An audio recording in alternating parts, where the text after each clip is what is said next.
תחום האקווריומים זה תחום שהתחיל אצלי מאהבה לטבע, לים. זה התחיל כתחביב כמובן, התפתח הלאה והפך להיות מקצוע כבר יותר מ-15 שנים.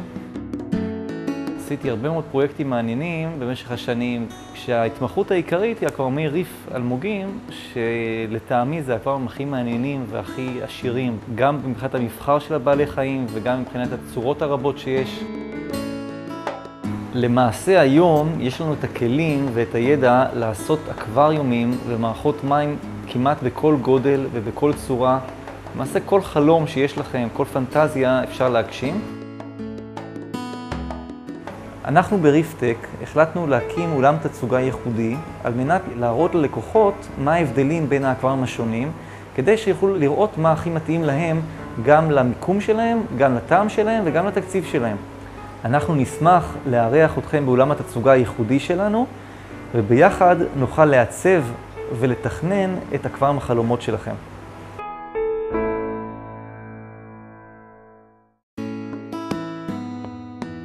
לאחרונה בדירות היוקרה שהצבנו ראינו ששילוב אקווריומים בתור פתרון חציצה בין חללים או כאלמנט עיצובי צבעוני דינמי בהחלט מתאים לחללים מוארים, מרווחים ומעשיר אותם. באקווריום שאתם רואים נתבקשנו ליצור חציצה בין החלל הציבורי, שזאת פינת המשפחה, לבין חדר הילדים. השתמשנו באקווריום שמשמש כמחיצה חצי שקופה.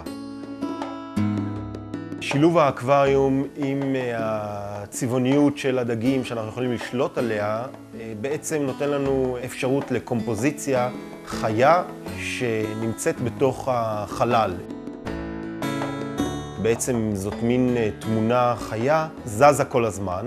ברגע שאנחנו נבחר את הצבעוניות, אנחנו בעצם בונים קומפוזיציה של טבע בתוך חלל הבית, או חלל המשרד, או חלל המסחרי.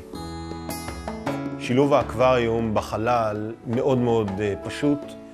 ברגע שאנחנו מחליטים איפה אנחנו משלבים את האקווריום, נותנים לשם נקודת מים וניקוז, חשמל, ויש לנו אפשרות להתקין את האקווריום בכל מקום.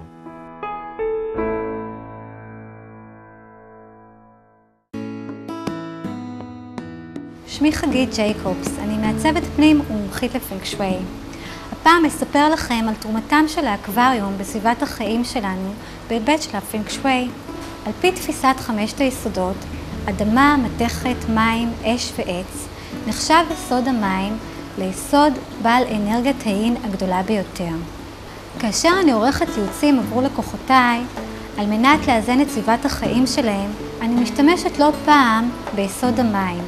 אחת הדרכים הנכונות להשתמש ביסוד המים תהיה בהנחת אקווריום באזור מומלץ. בחלק הצפוני, המקושר עם התבוננות, למידה, רוחניות, גמישות, או בחלק המזרחי והדרום-מזרחי, המקושרים עם הכנסת שפע לחיים, צמיחה וחיוניות. כדי להשתמש נכון עם אקווריומים בסביבת המחיה שלנו וליצור אנרגיה זורמת והרמונית, הוסיפו ייעוץ פנג שווי כדי לדעת כיצד למקם אותם נכון ולייעד אותם נכון בחלל.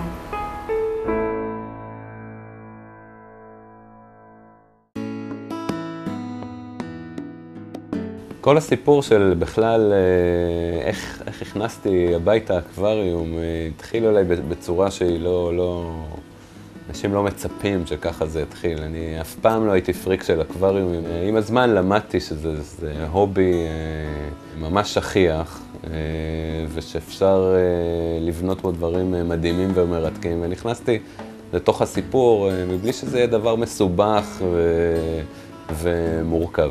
באמת כדאי לבדוק את זה גם אם זה קצת מעניין ולא להיתקע במחשבות מגבילות של מסובך ולטפל וכולי, כי זה ממש לא מה שהיה פעם, וזה מוסיף הרבה, ואני חושב שבסוף כולם נהנים.